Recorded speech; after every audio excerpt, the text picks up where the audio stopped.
जी, मैं एक सवाल रखूँ? हाँ, मेरे को ये लगता है जब ध्यान करते हैं ना कि मैं चैतन्य शक्ति आत्मा हूँ, तो क चाहे कितनी देर भी ध्यान कर लो, फिर उसके बाद में फिर भी ना वो एक भगवान का वो तो आ ही जाता है। तो उसको किस तरह से वो करा जाए? मतलब आपका कहना ये है कि ध्यान करते हुए मैं जी। चैतन्य शक्ति आत्मा हूँ, इस हुँ, बात को हुँ। कैसा उतारा जाए, उतारा जाए? अंदर तक उतारा जाए। देखिए, कोई भी काम हम करें, तो कोई भी काम करने में सबसे पहली जो आवश्यकता है, वो है समझना।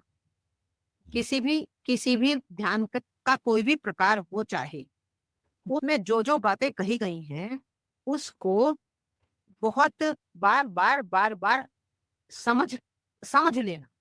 या समझने का मतलब कि कोई रटना नहीं, कोई बिना समझे कोई क्रिया अ, ठीक तरह हो नहीं पाएगी। तो पहले हमें ये समझना है कि ध्यान करते हुए जो हम कहते हैं कि मैं चैतन्य शक्ति आत्मा हूँ, तो इस कहने का तात्पर्य क्या है? इसका तात्पर्य ये है कि अभी तक क्या क्या मालूम हज़ार सालों से, क्या मालूम कितने सालों से हम अपने आप को शरीर समझते हुए आ रहे हैं कि मैं ये शरीर हूँ। अब जो जिस अगर 10 बार भी कोई बात रिपीट की जाती है, तो वो हमारे अवचेतन मन के भीतर चली जाती है और एक संस्कार बन जाती है। अब मैं शरीर हूँ, ये बात हमने 10 बार नहीं, 10 लाख बार, करोड़ बार अपने भीतर दोहराई है, रोज़ ही दोहराते हैं, मैं शरीर हूँ। हर कार्य में यही स्मृति में रहता है हमारे कि मैं शरीर हूँ। तो ये एक संस्कार बन गया है हमारे अचेतन मन के भीतर कि मैं शरीर हूँ, गहन बनता है। अब जैसे आप एक ये लेते हैं पेन लेते हैं और पेन से एक लाइन खींचते हैं कॉपी के ऊपर। अब उस लाइन को खींचा और फिर मैं सोचूँ कि इसको मैं मिटा देती हूँ। तो मिटाना मेरे लिए आसान होगा क्योंकि मैंने एक ही बार खींची है वो लाइन। तो मैं थोड़ा-सा घिस-घिस के उसको उस लाइन को मिटा देती हूँ। पर यदि मैं उस लाइन के ऊपर अपने पेन से अपनी जो रिफ़िल मैंने उसमें डली हुई है किसी भी कलर की और मैं उस उसी लाइन के ऊपर 50 बार, 100 बार, 1 लाख बार करती जाऊँ, तो वो जो ग्रूव वो लाइन जो है, वो लाइन नहीं रहती। वो एक ग्रूव जैसा बन जाता है। और अब उस ग्रूव को यदि मैं चाहूँ कि इसको मिटा दूँ, रबर से मिटा दूँ या मैं हाथ में ब्लेड लेकर उसको खुरच दूँ, तो वो मिटेगी नहीं। इतनी गहरी हो गई है कि वो अब मिट नहीं पाएगी। उसके लिए मुझे कोई विशेष तरीका ही अपनाना पड़ेगा। तो ऐसे ही जो ये मेरे अचेतन मन के भीतर जो ये लाइन बन गई है कि मैं शरीर हूँ, वो बहुत-बहुत गहरी हो गई है और अब उसको जल्दी से कि मैं मेडिटेशन करने बैठी और मैंने ध्यान अपने आँखों को बंद किया या कम बंद किया या नहीं नहीं भी बंद किया और ये मैं कहने लगी कि मैं आत्मा हूँ, मैं शरीर नहीं हूँ, मैं आत्मा हूँ, मैं शरीर नहीं हूँ। तो ये जो प्रक्रिया है, ये जल्दी से तो कोई रिज़ल्ट नहीं लाती। अब हमें इसमें ये समझना पड़ेगा पहले कि ये मैं चैतन्य शक्ति आत्मा हूँ, तो ये आत्मा जिसे मैं कह रही हूँ, वो है क्या? ये बात समझनी पड़ेगी सबसे पहले। जिसको मैं बार-बार कह रही हूँ कि मैं आत्मा हूँ, ये आत्मा है क्या? ये तो हमें हमारे भीतर एक स्मृति में एक शब्द याद हो गया है, मैं आत्मा हूँ, मैं आत्मा हूँ। तो आपको उस आत्मा शब्द को हटाना और आत्मा शब्द का अभिप्राय क्या है, उसको लेना पड़ेगा। तो आत्मा शब्द का अभिप्राय है चैतन्य शक्ति। तो आप पहले आत्मा को छोड़ दो, बिल्कुल छोड़ दो और कहो मैं चैतन्य शक्ति हूँ, मैं चैतन्य शक्ति हूँ। कौन सी चैतन्य शक्ति?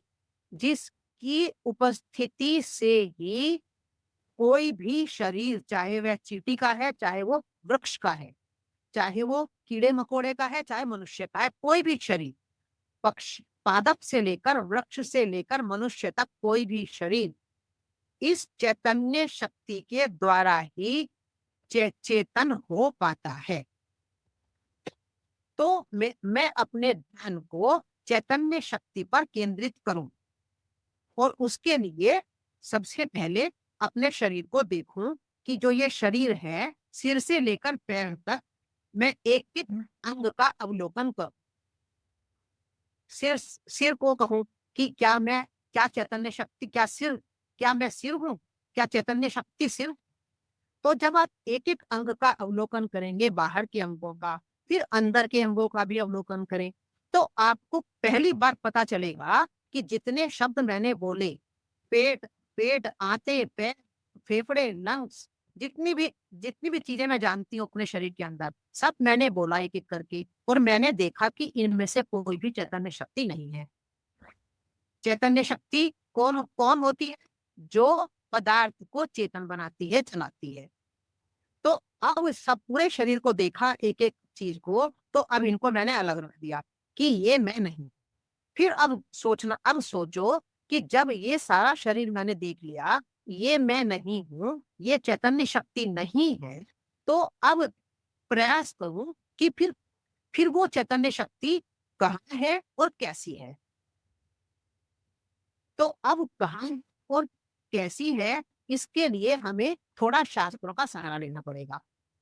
शास्त्रों में कहा है कि जो हमारा सिर है, मस्तिष्क के का जो मस्तिष्क है, उसके मध्य भाग से एक वर्टिकल लाइन अगर नीचे की तरफ खींची जाए, और जो भूमध्य है, वहां से एक लाइन हॉरिजॉन्टल अंदर की तरफ खींची जाए, तो जहां दोनों रेखाएं मिलेंगी, उसको कहते हैं हृत गुहा या हृदय।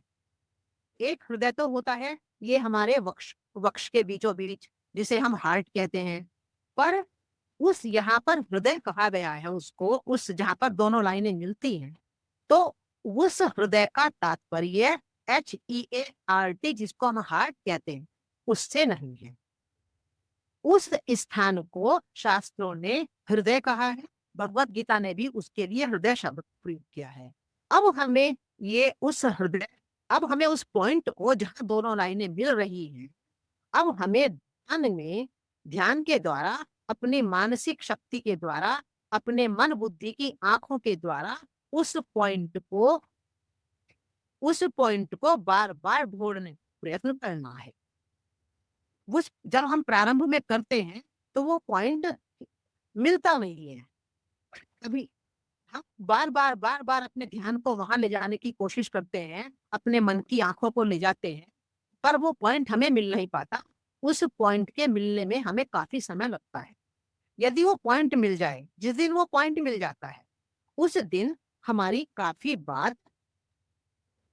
पकड़ हमारी एक बननी शुरू होती है। क्यों बननी शुरू होती है पकड़ हमारी?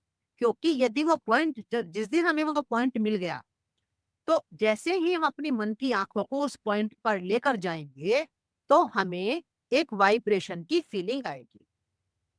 कुछ जैसे जैसे जैसे आंख, कभी कभी जिसे कहते हैं आंख का फड़कना, वो ऐसे। अब चूंकि हम आमने सामने देख नहीं पा रहे हैं, तो मैं हाथ के संकेत से भी उसको बता नहीं पा रही हूँ, तो एक वाइब्रेशन की फीलिंग वहां उस पॉइंट पर आनी शुरू हो।